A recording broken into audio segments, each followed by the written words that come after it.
warahmatullahi wabarakatuh. Bismillahirrahmanirrahim. Alhamdulillahirabbil alamin. Wassalatu wassalamu ala asrafil anbiya wal mursalin wa ala alihi wa sahbihi ajma'in, amma ba'du.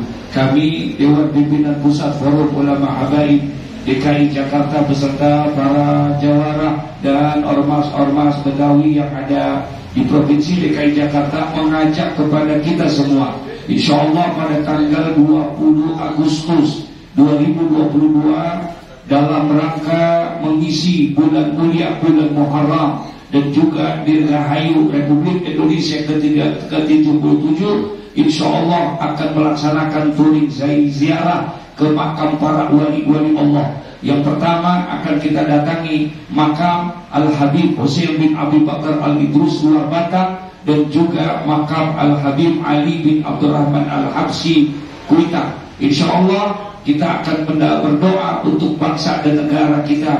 Semoga negara yang kita cintai menjadi baldatun thayyibatun wa rabbun ghafur. Amin. Insyaallah tanggal 20 Agustus hari Sabtu pagi jam 7, insyaallah kita sudah mulai berjalan. Sekretariat Dewan Pimpinan Pusat Forum Ulama Habaib, Jalan Bulungan, Jakarta Selatan.